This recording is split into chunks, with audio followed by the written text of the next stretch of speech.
Hi, ఈరోజు నేను ఒక స్టోరీ చెప్తాను. మోరల్ స్టోరీ అదేంటంటే the lion and the rat. ఈ స్టోరీ ఆల్మోస్ట్ అందరికి తెలుసు అనుకోండి, కానీ నా స్టైల్లో నేను చెప్తాను, ఒకసారి వినండి. ఒకానొకప్పుడు ఒక పెద్ద అడవి ఉండేదంట. ఆ అడవిలో ఒక పెద్ద సింహం ఉండేది. ఆ సింహం బాగా ఫుల్గా తినేసి అని నిద్రపోతూ ఉందంట. నిద్రపోతూ ఉంటే అప్పుడే అటు ఒక చిట్టెలుక వచ్చి సింహం మీదికి అలా అలా పైకి కిందికి ఎక్కుతూ ఉందంట. అప్పుడు సింహం బాగా నిద్రపోతుంది కదా, నిద్రపోతున్నప్పుడు డిస్టర్బ్ చేస్తే ఎవరికైనా కోపం వస్తుందా రాదా? వస్తుంది కదా. అలానే సింహానికి చాలా కోపం వచ్చింది. ఒక్కసారిగా అనిందంట. అంటే అప్పుడు ఎలుక చాలా భయపడిపోయి ప్లీజ్ సింహం నన్నేం చేయదు ప్లీజ్ అనిందంట. అప్పుడు సింహం, ఎంత ధైర్యం ఉంటే నా మీదకి ఎక్కుతావు నువ్వు? చిట్టెలుక, నువ్వెంత అసలుకి ఇంత చిన్నగా ఉంటావు నా మీద ఎక్కడానికి నీకు ఎంత ధైర్యం అనిందంట.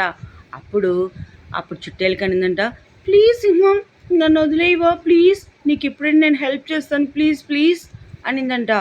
అప్పుడు సింహం, ఓహోహోహోహో, ఇంత చిన్న జంతువువి నువ్వు నాకు సహాయపడతావా?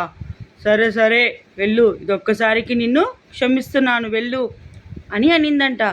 అప్పుడు హ్యాపీగా ఎలుక వెళ్ళిపోయిందంట.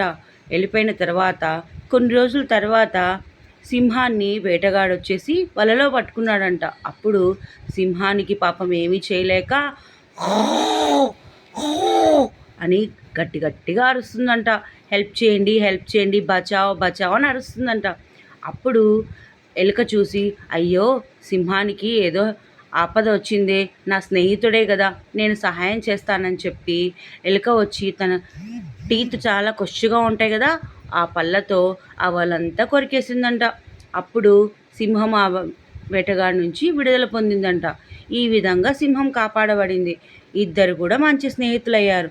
అందుకే మన దగ్గర బలం ఉంది కదా అని ఎప్పుడు కూడా మనము వేరే వాళ్ళని బలహీనంగా చూడకూడదు. ఎప్పుడు కలిసిమెలిసి ఉండాలి. ఎవరితో అయినా మనకి అవసరం పడుతుంది. Boy friends.